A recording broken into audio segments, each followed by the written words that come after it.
अस्सलाम वालेकुम। STA 301 statistics and probability का लेक्चर नंबर 13 पढ़ेंगे। यहाँ पे हमारा जो फर्स्ट टॉपिक है वो है 5 नंबर समरी। जब हमने अपने किसी डेटा के स्प्रेड को 5 क्वांटिटीज यूज करते हुए शो करवाना होता है तो उसको हम 5 नंबर समरी कहते हैं। अब वो 5 क्वांटिटीज कौन कौन सी हैं, वो ये वाली हैं। एक हमारे पास है एक्स नोट जो है ये उस डेटा स्प्रेड की सबसे स्मॉलेस्ट वैल्यू हमें शो करा रहा होता है, ये जो क्वांटिटी है। उसके बाद क्वार्टाइल वन जो क्वांटिटी है ये हमें 25% ऑफ डेटा शो करा रहा होता है। इसी तरह मीडियन हमारी थर्ड क्वांटिटी है जो हमें मिडल वैल्यू दे रहा होता है उस डेटा का। थर्ड क्वार्टाइल जो है ये 75% डेटा हमें शो करा रहा होता है, ठीक है। इसी तरह XM जो है ये हमारे पास उस स्प्रेड डेटा की जो लार्जेस्ट वैल्यू है, लार्जेस्ट डेटा है, उसको हमें शो करा रहा होता है। तो इन पांचों क्वांटिटीज को जब हम यूज करते हुए अपने डेटा के स्प्रेड को शो करा रहे होते हैं तो उसको हम 5 नंबर समरी कहते हैं, जिनमें हम ये पांचों क्वांटिटीज यूज करते हैं। तो यहाँ पे हम ग्राफ से देख लेते हैं। ये हमारे पास है XY प्लेन, ये हमारे पास एक सिमेट्रिक कर्व है और इस कर्व में मैंने ये पांचों क्वांटिटीज लिखी हुई हैं। अब ये देखें, इस कर्व में सबसे स्मॉलेस्ट वैल्यू होगी, इस मैंने आपको बताया कि जो X नोट क्वांटिटी है ये सबसे स्मॉलेस्ट वैल्यू हमें शो करा रही होती है। इसी तरह जो सेकंड क्वांटिटी क्वार्टाइल 1 है ये क्या करता है, ये हमें पहला यानी कि स्टार्टिंग 25% डेटा शो करा रहा होता है। अब जैसे हम पहले कोटाइल क्वांटिटीज पढ़ चुके हैं, first quartile, second quartile, third quartile, और फर्स्ट कोटाइल हमने पढ़ा था कि वो एक कर्व का स्टार्टिंग 25% डेटा शो करा रहा होता है, यानी कि एक कर्व का स्टार्टिंग 25% जो कर्व है उसको डिवाइड करता है, और जो सेकंड कोटाइल है वो 50% डिवाइड करता है कर्व को, यानी कि स्टार्टिंग 50% डेटा शो करा रहा होता है। इसी तरह थर्ड कोटाइल जो है वो स्टार्टिंग 75% डेटा को शो करा रहा होता है, ठीक है। तो अब यहाँ पे अगर हम मीडियन देखें तो मीडियन जैसे हमने ऊपर देखा कि ये हमें मिडल वैल्यू दे रहा होता है, तो ये कर्व की बिल्कुल जो मिडल वैल्यू होगी ना वो हमें शो करा रहा होगा। और जो फोर्थ क्वांटिटी है यानी कि कोटाइल थर्ड, ये मैंने आपको बताया कि 75% स्टार्टिंग डेटा को शो कराता है, ठीक है। तो ये इसका जो कर्व का पार्ट है स्टार्टिंग यहाँ से लेके यहाँ तक ये 75% है, बाकी रिमेनिंग 25% उसके राइट में है, ठीक है। इसी तरह जो हमारे पास XM है ये उस कर्व की सबसे लार्जेस्ट वैल्यू हमें शो करवाता है, ठीक है।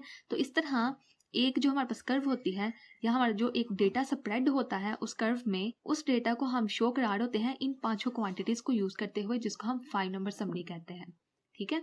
अब हम यहाँ पे जो अगला टॉपिक है वो है box and whisker plot. Box और विस्कर प्लॉट जो है ये हमें एक ग्राफिकल रिप्रेजेंटेशन प्रोवाइड कर रहा होता है एक डेटा का, ठीक है, जिसमें हम 5 नंबर समरी को यूज करते हैं, ठीक है। यानी कि एक हमारे पास ये एक ग्राफ होता है, ठीक है, जिससे हमें एक डेटा शो हो रहा होता है। ये हम आगे जाके पढ़ेंगे किस तरह हमें इस ग्राफ को देख के हमें डेटा शो हो रहा होता है। तो ये ग्राफ हम बनाते हैं 5 नंबर समरी को यूज करते हुए, यानी कि इन 5 क्वांटिटीज को यूज करते हुए हम ये बॉक्स एंड विस्कर प्लॉट बनाते हैं, ठीक है। अब हम आगे देखते हैं कि इस बॉक्स और विस्कर प्लॉट को हम किस तरह कंस्ट्रक्ट करते हैं। यहाँ पे हम उसकी कंस्ट्रक्शन देखने लगे हैं। तो उसके लिए टोटल यहाँ पे 5 स्टेप्स हैं, उनको हम यहाँ पे फॉलो करेंगे। फर्स्ट स्टेप में हमने क्या करना होता है कि एक हॉरिजॉन्टल एक्सिस को ड्रा करना होता है, ठीक है। तो साथ साथ हम यहाँ पे देख लेते हैं, ये मैंने एक हॉरिजॉन्टल एक्सिस ड्रा किया है। सेकेंड स्टेप हमने क्या करना होता है, हमने एक बॉक्स ड्रा करना होता है उस हॉरिजॉन्टल एक्सिस के ऊपर, ठीक है। ये जो हमने हॉरिजॉन्टल एक्सिस बनाया है इसके ऊपर हमने एक बॉक्स ड्रा करना होता है। उसके बाद थर्ड स्टेप में हमने क्या करना है, that the left end of the box should align with first quartile, कि जो बॉक्स का लेफ्ट एंड होगा वो फर्स्ट क्वार्टाइल में अलाइन होना चाहिए, और जो सेकंड एंड है वो बॉक्स के थर्ड क्वार्टाइल से अलाइन होना चाहिए। अब यहाँ पे देखें ना, ये जो बॉक्स हमने बनाया था ये इसका लेफ्ट एंड है, ये इसका राइट एंड है। राइट एंड जो है ये किसके ऊपर होना चाहिए, फर्स्ट क्वार्टाइल, जहाँ पे हमारे पास फर्स्ट क्वार्टाइल का डेटा है ना उसके ऊपर होना चाहिए, और जो इसका राइट एंड है बॉक्स का वो ऊपर होना चाहिए थर्ड क्वार्टाइल के, ठीक है। तो ये फर्स्ट क्वार्टाइल को अलाइन करना चाहिए, ये थर्ड क्वार्टाइल को अलाइन करना चाहिए। उसके बाद थर्ड स्टेप पे बताया गया है कि box is divided into 2 part by a vertical line that aligns with median. ये जो बॉक्स है इसको अब हम डिवाइड करेंगे एक वर्टिकल लाइन से, ठीक है। ये जो लाइन है इस बॉक्स को 2 पार्ट्स में डिवाइड कर रहा है, और ये लाइन किसको अलाइन करेगा, जो हमारे पास मीडियन होगा, यानी कि जो हमारे पास मीडियन डेटा होगा, मिडल डेटा होगा, उसके ऊपर हम ये लाइन लगाएंगे, ठीक है। उसके बाद फोर्थ स्टेप है यहाँ पे, A whisker line is extended from left end of the box to a point that aligns with X note.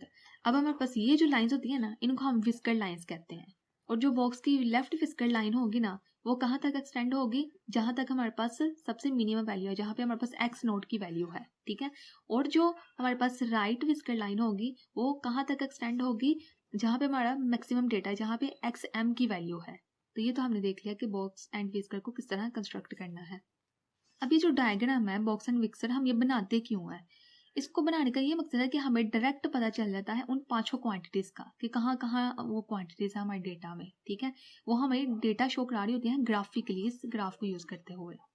अब फॉर एग्जाम्पल अगर हमने अपने डेटा में से मिडल वैल्यू को फाइंड करना है तो हम डायरेक्ट इस ग्राफ में देखेंगे और हमें या इस लाइन से पता चलेगा कि हमारी मिडल वैल्यू कौन सी है, ठीक है, क्योंकि ये लाइन अलाइन करती है मीडियन को।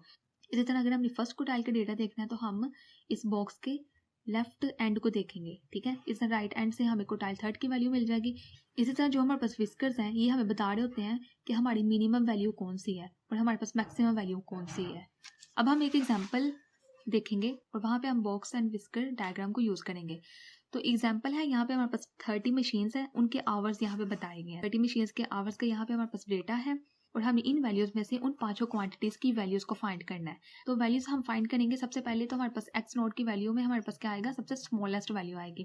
तो इस डेटा में जो सबसे स्मॉलेस्ट वैल्यू है वो 1 है, तो एक्स नोट को 1 चला जाएगा। एक्स एम हमारे पास लार्जेस्ट वैल्यू है, यहाँ पे जो सबसे लार्जेस्ट वैल्यू है वो 13 है, तो एक्स एम को 13 चला जाएगा। अब क्वार्टाइल 1, मीडियन और क्वार्टाइल 3 को हम किस तरह फाइंड करेंगे, उसके लिए यहाँ पे देखें क्वार्टाइल 1 को अगर हम फाइंड करेंगे, क्योंकि ये जो डेटा है ये हमारे पास रॉ डेटा है, फ्रीक्वेंसी का डेटा नहीं है, तो उसके लिए हम क्वार्टाइल 1 किस तरह फाइंड करेंगे।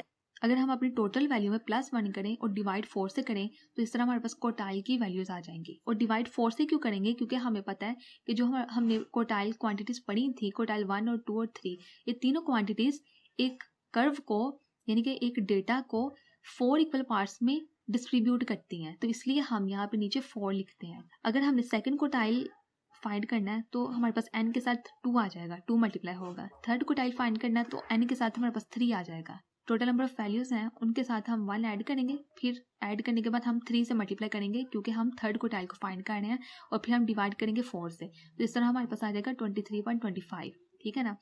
उसके बाद मीडियम जब हमने फाइंड करना है तो मीडियन किस तरह फाइंड करेंगे, एक्स टिल्डा इक्वल टू, इसमें टोटल नंबर ऑफ वैल्यूज के अंदर 1 ऐड करेंगे, डिवाइड 2 से करेंगे। 2 से क्यों करेंगे, क्योंकि हमने अपने डेटा में से मीडियन को फाइंड करना है, मिडल डेटा को फाइंड करना है, तो हमारे पास 15.5 आ जाएगा। अब ये जो वैल्यूज आई है ना हमारे पास, ये 7.75, 15.5 और 8.25, ये हमारे पास पोजीशंस हैं। इन पोजीशंस में से अब हमने अपने डेटा में उन पोजीशंस में से अपनी वैल्यूज़ को फाइंड करना है, ठीक है ना। अब यहाँ पे देखिए क्वार्टाइल 1 की यहाँ मैंने वैल्यू 4 लिखी हुई है, मीडियन मैंने यहाँ 5 लिखा हुआ है, क्वार्टाइल 3 यहाँ पे 8.25 है। तो ये जो हमारे पास वैल्यूज आई हैं ये पोजीशंस आई हैं। अब हमने क्या करना है कि ये जो हमारे पास 30 वैल्यूज का डेटा है इसको हम असेंडिंग ऑर्डर में लिखेंगे, ठीक है ना। तो असेंडिंग ऑर्डर में हम जब सारी 30 वैल्यूज को लिखेंगे तो ये हमारे पास सारा डेटा आ जाएगा। अब इस डेटा में से हमने उन पोजीशंस में जाके अपनी वैल्यूज को निकालना है। तो अगर हम क्वार्टाइल 1 की वैल्यू फाइंड करना चाहते हैं तो हम इस पोजीशन में जाएंगे, यानी कि 7.75 को अगर हम राउंड अप करेंगे तो हमारे पास अप्रोक्सीमेट वैल्यू बनेगी 8, तो हमने 8 पोजीशन में जाना है। तो अगर हम 8 पोजीशन में जाएंगे 1 2 3 4 5 6 7 8, तो 4 आ गया, तो इसका मतलब कि फर्स्ट क्वार्टाइल की हमारी वैल्यू क्या आ गई, 4। इसी तरह मीडियन की वैल्यू हमारे पास क्या आएगी, इसकी पोजीशन क्या है 15.5, राउंड अप करेंगे तो 16 हो जाएगा। 16 पोजीशन में जाएंगे, ये हमारे पास क्या थी 8 पोजीशन, 9 10 11 12 13 14 15 16, ये हमारे पास आ गई मीडियन की वैल्यू। तो मीडियन में हमारे पास क्या आ गया 5 आ गया। थर्ड क्वार्टाइल की हमारे पास पोजीशन थी 23.25, तो अगर हम इस पोजीशन में जाएंगे ये हमारे पास क्या थी 16 पोजीशन थी, 17 18 19 20 21 22 23, यहाँ पे क्या आ रहा है 8 आ रहा है। तो इसका मतलब कि ये 8 जो है ये हमारे पास थर्ड क्वार्टाइल की वैल्यू है। साथ यहाँ पे 25 था तो साथ यहाँ पे 25 आ जाएगा, 0.25, ठीक है। तो इस तरह आपने क्या करना है कि जो आपकी पोजीशंस आएंगी उन पोजीशन में जाके आपने उस अपनी वैल्यूज़ को फाइंड करना है, ठीक है। तो इस तरह हमने अपनी 5 क्वांटिटीज़ की वैल्यूज़ को निकाल लिया। इन क्वांटिटीज़ को अब हम अपने एक्स एक्सिस में यूज़ करते हुए बॉक्स एंड विस्कर प्लॉट बनाएंगे, ठीक है। तो क्या करेंगे, हमने एक एक्स एक्सिस बनाई लाइन, उसमें हमने वैल्यूज़ को 0 से लेके ऑनवर्ड 13 तक वैल्यूज़ को पुट किया, और अब हमने क्या करना है कि ग्राफ बनाना है, ठीक है। बॉक्स एंड विस्कर प्लॉट करेंगे इस एक्स एक्सिस के ऊपर। तो सबसे पहले हम बॉक्स बनाएंगे, फिर हम इसके विस्कर्स बनाएंगे। बॉक्स बनाने के लिए हमने पढ़ा कि जो इसका लेफ्ट एंड होगा बॉक्स का, वहाँ हमारे पास फर्स्ट क्वार्टाइल को अलाइन करेगा, यानी कि फर्स्ट क्वार्टाइल की वैल्यू यहाँ पे क्या है 4 है ना, यहाँ पे देखें तो ये 4 पॉइंट पे हमारे पास जो डेटा होगा वो फर्स्ट क्वार्टाइल का होगा। तो इसके ऊपर हमारे पास बॉक्स का जो लेफ्ट एंड है वो हम यहाँ पे ड्रा करेंगे, ठीक है। इसी तरह जो इसका राइट एंड होगा वो हमारे पास थर्ड क्वार्टाइल पे अलाइन करेगा। थर्ड क्वार्टाइल की वैल्यू हमारे पास क्या है 8.25, तो यहाँ पे 8 है, थोड़ा सा आगे जाएंगे 25 यहाँ पे है 0.25, तो यहाँ पे हमारे पास जो बॉक्स का जो राइट एंड है वो हम यहाँ पे ड्रा करेंगे, ठीक है। इसी तरह मीडियन हमारे पास क्या रिप्रेजेंट कर रहा होता है, मिडल लाइन ये वाली, ठीक है। बॉक्स की जो मिडल लाइन है, ये जो लाइन है वर्टिकल लाइन, ये इस बॉक्स को 2 पार्ट्स में डिवाइड करता है और ये किसको अलाइन करता है, जहाँ पे हमारे पास मीडियन वैल्यू होती है। मीडियन 5 है, तो यहाँ 5 में हमारे पास एक्स टिल रहा है, ठीक है, यानी कि मीडियन वैल्यू हमारे पास यहाँ पे 5 है। अब ये तो हमने बना लिया बॉक्स, अब हम बनाएंगे इसके विस्कर्स।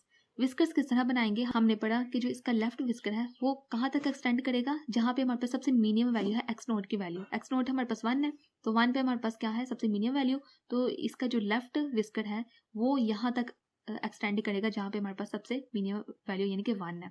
इसी तरह जो हमारे पास राइट विस्कर है वो कहाँ तक एक्सटेंड करेगा, जहाँ पे हमारे पास सबसे मैक्सिमम वैल्यू है यानी कि एक्स एम की वैल्यू। एक्स एम हमारे पास 13 है, तो इस 13 में हमारे पास एक्स एम की वैल्यू होगी, तो जो राइट विस्कर है वो एक्सटेंड करेगा यहाँ तक इसके ऊपर। तो इस तरह हमने क्या किया कि हमारे पास जो 30 मशीन्स के ऊपर का डेटा था उस डेटा को हमने यूज़ करते हुए बॉक्स एंड विस्कर प्लॉट किया यहाँ पे हमने, ठीक है। तो उसके लिए पहले आपने 5 क्वांटिटीज़ की वैल्यू फाइंड कर लेनी जैसे मैंने आपको बताया, और फिर आपने ईजिली उस ग्राफ को प्लॉट कर लेना आपने। तो इस तरह हम उन 5 क्वांटिटीज़ को यूज़ करते हुए डायरेक्ट डेटा को शो करा रहे होते हैं इस बॉक्स एंड विस्कर को यूज़ करते हुए। अब यहाँ पे एक बात नोट करने वाली है कि जो मीडियन लाइन होती है ना, अगर तो वो लेफ्ट साइड में ज़्यादा क्लोज होती है, ठीक है, उस बॉक्स के, तो क्या होता है कि डेटा जो होता है वो राइट साइड की तरफ ज़्यादा सिक्योर्ड होता है, ठीक है। फॉर एग्जाम्पल यहाँ पे देखिए ना, ये जो हमने बनाया है ये हमारी जो वर्टिकल लाइन है, अगर तो ये लाइन बॉक्स के लेफ्ट साइड में ज़्यादा क्लोज है, ठीक है, देन राइट साइड, तो क्या होगा कि ये जो विस्कर लाइन है ना इसके राइट साइड में ये ज़्यादा एक्सटेंडेड होगी, ज़्यादा लंबी होगी देन लेफ्ट साइड। ये पॉइंट आपने याद रखना है कि जहाँ पे ये जो वर्टिकल लाइन है जिस एंड पे ज़्यादा क्लोज होगी ना, उसके ऑपोजिट जो हमारा विस्कर होगा ना वहाँ पे डेटा ज़्यादा सिक्योर्ड होगा, ठीक है।